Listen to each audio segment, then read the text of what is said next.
Selamat datang kembali di pembahasan mendalam kita.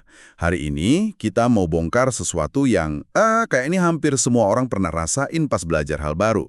Ya, rasa frustrasi atau mungkin putus asa, ngerasa kok nggak maju-maju gitu ya. Nah, kenapa sih bisa gitu? Sumber kita kali ini dari bab 7 buku Peter Hollins, The Science of Rapid Skill Acquisition.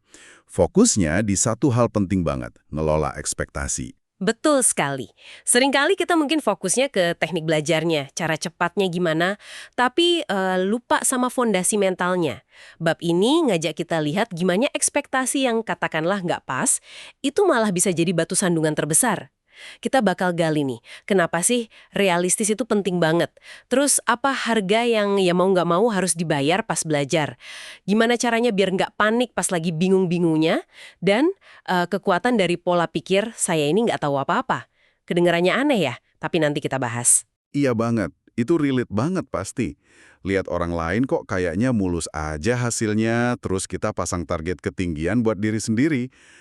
Pas coba pertama gagal, rasanya udah pengen udahan aja. Jadi misi kita hari ini yaitu membedah strategi dari Hollins biar Anda semua bisa lewatin proses belajar dengan lebih tangguh dan efektif. Oke, kita mulai dari yang pertama ya. Pentingnya tetap realistis. Kenapa ini krusial banget sih? Nah, ini akarnya dari cara kerja psikologi kita loh. Hollings tuh nekenin kalau rasa kecewa itu seringkali lebih nyakitin daripada ya sekedar nggak dapat sesuatu. Coba deh, Anda bayangin, lebih senang mana? Dikasih es krim tiba-tiba atau dijanjiin es krim tapi nggak jadi dikasih? Pasti lebih senang yang pertama kan? Nah, pas belajar skill baru, ekspektasi yang terlalu tinggi, yang muluk-muluk, itu kayak janji es krim tadi. Pas kenyataannya yang pasti ada naik turun yang nggak sesuai harapan, wah kecewanya bisa gede banget. Dan rasa kecewa ini bukan cuma soal perasaan gak enak sebentar gitu ya. Pasti ada efek lanjutannya. Tepat. Kekecewaan yang besar itu bisa, ya ampun, bisa mematikan motivasi sama sekali. Proses belajar yang harusnya dinikmati, malah jadi kayak beban.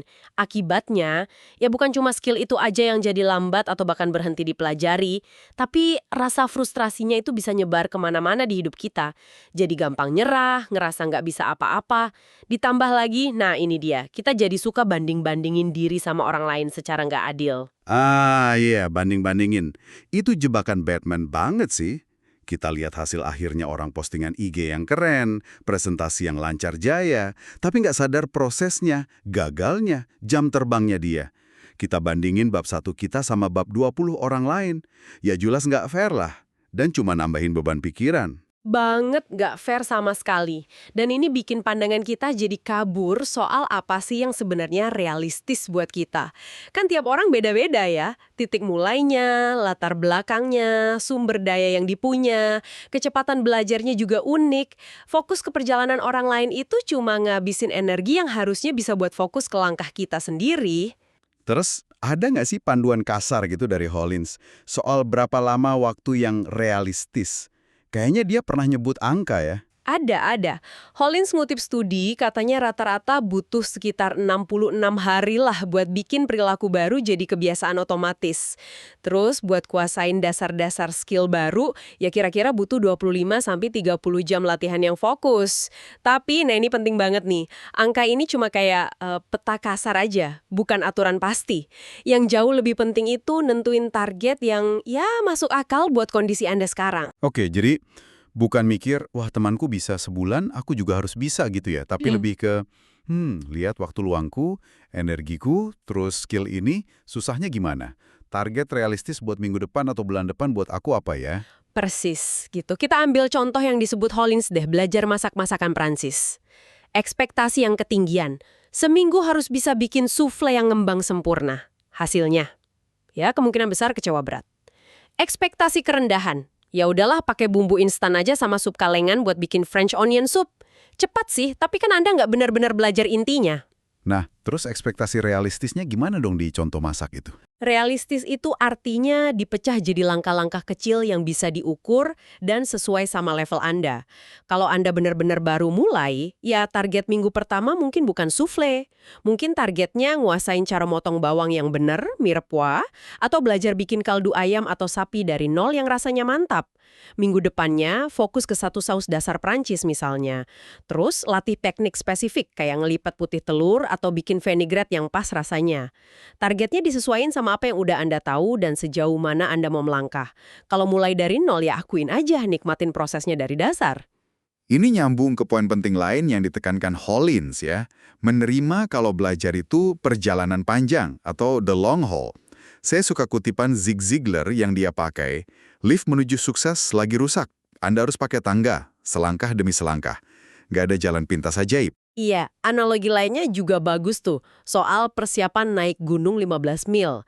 Kalau Anda anggap remeh, mikir, cuma jalan kaki, terus dateng nggak pakai sepatu yang bener, nggak pakai kaos kaki, bawa air dikit, wah bisa bahaya, atau minimal sengsara banget lah. Tapi kalau Anda terima ini sebagai perjalanan panjang yang menantang, apa coba yang Anda lakuin? Ya, pasti beda lah persiapannya. Latihan fisik dulu mungkin. Pilih sepatu sama perlengkapan yang pas. Bawa air sama makanan cukup. Cek peta, cek cuaca. Pokoknya siap-siap buat tantangan. Nah, itu dia. Nerima kalau ini perjalanan panjang, itu ngubah cara Anda ngerencanain dan nyiapin diri. Kayak mau nyetir mobil 8 jam antar provinsi dibanding cuma 15 menit ke warung sebelah. Buat perjalanan jauh, pasti lebih teliti kan ngecek ban, oli, bensin, spion, sabuk pengaman. Kenapa? Ya karena di perjalanan panjang, masalah kecil yang diabaikan bisa numpuk jadi masalah gede di tengah jalan. Ini jadi inget cerita Thomas Edison juga ya, sama ribuan percobaannya buat lampu pijar. Dia nggak lihat itu sebagai ribuan kegagalan, tapi ribuan langkah yang emang perlu. Jadi sikap realistis ini juga tentang ngelola ekspektasi ke prosesnya itu sendiri ya. Bahwa pasti ada hambatan, pasti ada coba-coba lagi. Betul sekali. Dan ini penting nih, jangan ngerasa berhak sukses cepat cuma karena Anda udah kerja keras. Kerja keras itu syarat perlu, tapi bukan jaminan otomatis buat hasil kilat. Nerima ini tuh bantu kita buat tetap jalan terus pas hasil belum kelihatan. Oke. Jadi fondasi pertamanya realistis dan siap buat jalan panjang. Nah, setelah kita sadar pentingnya ekspektasi yang realistis, Hollins nunjukin tantangan berikutnya nih yang sering bikin kita kesandung. Soal harga atau biaya yang harus dibayar. Maksudnya biaya ini apa ya? Ini konsep yang, penting banget. Opportunity cost atau biaya peluang. Gampangnya gini loh, tiap kali Anda milih buat pakai waktu, energi, atau sumber daya buat belajar skill baru, Anda itu otomatis ngelepasin kesempatan buat ngelakuin hal lain pakai sumber daya itu. Nah, itulah biayanya. Biayanya ini bisa macem-macem dong ya? Nggak cuma duit aja kan? Oh, sama sekali bukan cuma uang. Biayanya bisa macam-macam banget. Waktu santai Anda yang biasanya buat nonton drakor mungkin kepake buat latihan. Energi mental yang biasanya buat leyeh-leyeh mungkin kekuras buat mikirin kode error. Uang bisa jadi buat kursus, beli buku atau alat. Tapi bisa juga kenyamanan Anda kan harus keluar dari zona nyaman tuh. Atau bahkan waktu sama temen dan keluarga yang mungkin jadi berkurang sementara.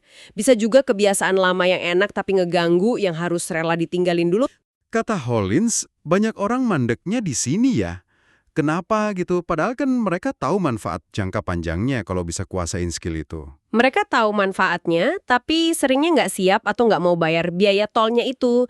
Biaya tol berupa ketidaknyamanan jangka pendek ini loh. Pikiran harus ngorbanin kenyamanan, waktu santai, atau kebiasaan lama itu rasanya lebih berat daripada bayangan manfaat di masa depan. Rasa nggak rela buat bayar di muka ini yang sering bikin semangat belajar jadi padam. Contohnya gimana ya? Biar lebih kebayang gitu. Mungkin dalam konteks belajar yang praktis. Hollins ngasih ilustrasi bagus soal 2 orang yang mau belajar bikin website. Orang pertama benar-benar niat. Dia rela keluar duit buat kursus yang bagus, ngorbanin waktu malam sama akhir pekan buat latihan, ngurangin waktu ngegame atau sosmedan, dia bayar biayanya. Hasilnya, dia jadi paham beneran dan skillnya kuat. Terus orang kedua gimana? Orang kedua maunya hasil cepat tapi pengorbanan minim. Dia pilih platform website gratisan yang tinggal seret lepas aja. Belajarnya cuma sekilas dari tutorial YouTube pendek. Dia ngindarin biaya waktu dan usaha yang gede di awal. Hasilnya, websitenya mungkin jadi cepat, tapi ya kemampuannya terbatas, hasilnya kurang fleksibel, kurang profesional, dan dia nggak benar-benar ngerti gimana cara kerjanya di balik layar. Dia mungkin nggak ngerasain repot di awal, tapi dia bayar biaya lain berupa skill yang cetek dan kesempatan yang hilang di masa depan. Wah, jadi ini kayak penyaring alami gitu ya. Kesediaan buat bayar biaya ini, misahin orang yang cuma pengen sama orang yang benar-benar komitmen buat nguasain sesuatu. Pilihannya, bayar sekarang pakai usaha dan korbanin sesuatu, atau bayar nanti pakai penyesalan atau keterbatasan. Kurang lebih gitulah. Nggak ada makan siang gratis kan? Nggak bisa ngarep hasil luar biasa tanpa investasi yang sepadan juga. Dan Hollins nambahin, kalau Anda emang bersedia nerima perubahan ini, mau keluar sedikit dari zona nyaman, Anda itu sebenarnya udah punya keunggulan loh. Kenapa? Karena kebanyakan orang nggak mau ngelakuin itu. Kesediaan berkorban ini udah bikin Anda ada di jalur yang beda. Poin bagus itu. Jadi, kita perlu realistis, siap bayar biayanya. Tapi nih, bahkan pas kita udah siap sama semua itu, ada satu hal lagi yang pasti kita temuin. Kebingungan. Itu rasanya nggak enak banget. Pas kita buntu, nggak tahu mesti ngapain lagi, atau ngerasa info yang masuk kok banyak banget dan bikin pusing. Gimana Hollins nyaranin kita buat ngadepin ini? Nah, ini bagian yang krusial juga. Kata Hollins, kuncinya bukan ngindarin bingung, karena itu nggak mungkin dalam proses belajar yang beneran. Tapi justru belajar buat merasa nyaman atau paling nggak, ya bertahan di tengah kebingungan dan frustrasi itu. Dia pinjam konsep dari Michael Gelb, namanya Confusion Endurance. Mungkin bisa kita bilang kayak ketahanan ngadepin kebingungan. Ketahanan ngadepin kebingungan, gimana tuh maksudnya? Itu kemampuan buat terus kerja, terus maju, terus nyoba, meskipun Anda lagi merasa bingung banget, nggak yakin mulainya dari mana, atau tujuan akhirnya masih kelihatan samar-samar. Ini kayak kapasitas mental buat nggak langsung nyerah atau kabur pas ngadepin hal yang nggak pasti dan rumit. Bisa kasih contoh nggak biar lebih gampang dibayangin? Coba bayangin deh, Anda disuruh beresin gudang yang super berantakan. Penuh tumpukan kardus nggak ada labelnya, barang-barang aneh di mana-mana. Lihatnya aja udah bikin stres kan? Pengen nutup pintu, urus pergi aja. Nah, itu reaksi alami pas lihat kekacauan dan kebingungan. Iya banget. Rasanya pengen kabur aja. Terus, orang yang punya ketahanan ngadepin kebingungan, gimana reaksinya? Dia mungkin sama aja, ngerasa kewalahan juga di awal, tapi dia nggak kabur. Dia bakal tarik nafas dulu, terus ngambil satu langkah kecil. Mungkin dia mulai dengan ngambil satu kardus terdekat, buka, terus pilah isinya, terus kardus berikutnya. Atau dia mulai bersihin satu sudut kecil dulu. Dia nggak nyoba buat paham atau nyelesain semuanya sekaligus, tapi fokus ke langkah kecil yang bisa dilakuin sekarang di tengah ketidakjelasan itu. Pelan-pelan, dengan tindakan yang konsisten, kekacauan itu mulai keurai, dan gambaran yang lebih jelas mulai kelihatan. Oke, jadi kuncinya itu tetap jalan meskipun bingung. Bukan nunggu sampai kita ngerasa ngerti banget atau dapat ilham gitu ya. Terus cara ngelatih ketahanan ini gimana menurut Hollins? Sarannya sih simpel, tapi ya butuh usaha. Just keep working. Terus aja berusaha, terus latihan, terus coba pecahin masalah. Bahkan pas rasanya susah banget dan gak yakin arahnya kemana. Jangan nunggu mood bagus datang atau dapat inspirasi dari langit. Terima aja kalau bingung itu ya bagian normal dari proses belajar yang dalam dan mecahin masalah yang kompleks. Tiap kali Anda berhasil ngelewatin satu titik bingung tanpa nyerah, otot ketahanan mental Anda itu jadi sedikit lebih kuat. Jadi, bingung itu bukan sinyal buat berhenti dong ya, tapi mungkin malah sinyal kalau otak kita lagi kerja keras, lagi stretching, lagi bikin koneksi baru. Wah, perspektif bagus banget itu. Anggap aja bingung itu kayak growing pains mental. Itu tanda Anda lagi keluar dari zona nyaman pengetahuan Anda, dan disitulah pertumbuhan yang sebenarnya terjadi. Dengan terus maju, Anda ngelatih diri buat nggak lumpuh sama ketidakpastian. Oke. Kita udah bahas soal realisme, biaya pengorbanan, sama bertahan pas bingung. Sekarang kita sampai di bagian terakhir nih dari bab 7 ini, yang judulnya lumayan nusuk. Anda tidak tahu apa-apa, atau you know nothing. Kedengarannya agak gimana gitu ya awalnya? Maksudnya apa sih sebenarnya?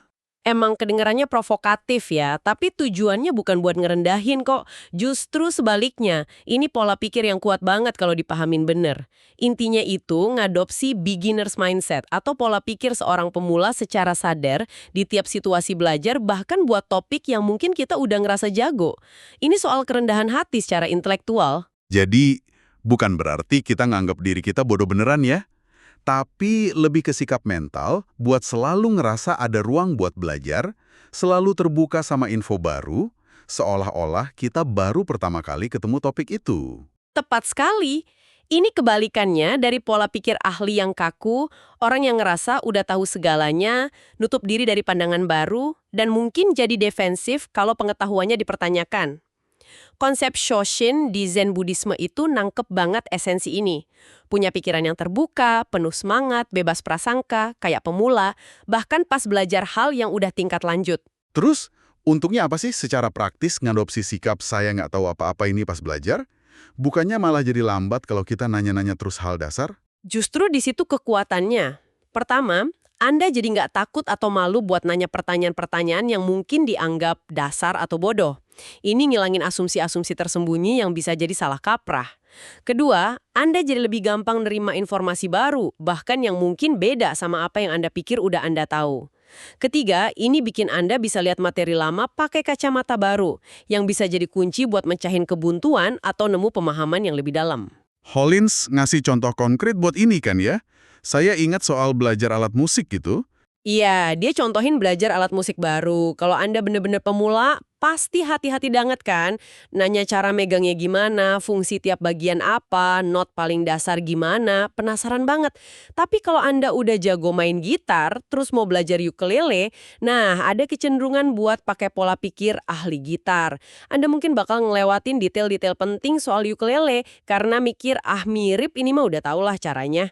Dan gara-gara ngerasa udah tahu itu, kita mungkin malah kelewat nuansa atau teknik dasar yang spesifik buat ukulele, yang ujung-ujungnya malah ngehambat kemajuan kita di alat musik baru itu. Persis, pola pikir pemula itu maksa kita buat pelan-pelan, perhatiin detail, dan benar-benar nyerep fondasinya tanpa keburu-buru karena ego atau asumsi lama. Ini bukan soal lambat demi lambat ya, tapi soal mastiin pemahaman kita tuh kuat dari dasar.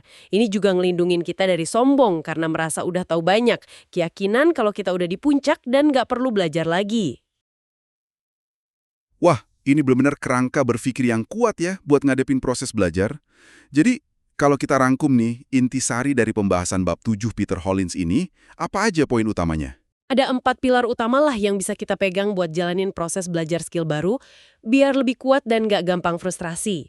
Pertama, kelola ekspektasi Anda biar realistis. Jangan ketinggian, tapi jangan juga terlalu rendah tanpa alasan. Kedua, sadari dan terima biaya tolnya. Tiap pembelajaran itu pasti butuh korbanin waktu, energi, atau kenyamanan. Ketiga, latih ketahanan ngadepin kebingungan. Anggap aja itu bagian normal dari pertumbuhan, bukan tanda gagal. Dan keempat, adopsi pola pikir pemula atau Anda tidak tahu apa-apa. Tetap rendah hati, terbuka, dan penasaran. 4 pilar yang praktis banget nah. Buat Anda yang lagi dengerin, kami mau ninggalin beberapa pertanyaan nih buat direnungin sendiri. Coba deh Anda pikirin sejenak. Gimana ekspektasi Anda selama ini mungkin tanpa sadar ya udah ngebentuk atau malah ngehambat perjalanan belajar Anda dulu atau sekarang? Terus, buat skill yang lagi atau pengen Anda kuasain sekarang, udah benar-benar Anda identifikasi belum biaya yang perlu dibayar? Udah siap belum secara mental buat bayar tol itu? Dan strategi apa yang bakal Anda pakai pas momen bingung atau frustrasi berikutnya datang? Itu pasti datang soalnya. Dan sebagai penutup nih, ada satu pemikiran terakhir yang mungkin bisa Anda bawa pulang. Ingat konsep Anda tidak tahu apa-apa tadi. Gimana kalau kesalahan terbesar pas belajar itu bukan pas kita salah langkah atau salah teknis, tapi justru pas kita udah sampai di titik di mana kita yakin banget kalau kita udah nggak bisa belajar apa-apa lagi dari kesalahan itu atau dari proses itu sendiri? Dan pertanyaan lanjutnya, ada nggak ya satu asumsi ahli dalam diri Anda sekarang keyakinan kalau Anda udah paham banget soal sesuatu yang mungkin tanpa Anda sadari lagi nahan Anda buat lihat dari sudut pandang lain atau buat naik ke level pemahaman berikutnya? Coba direnungkan ya.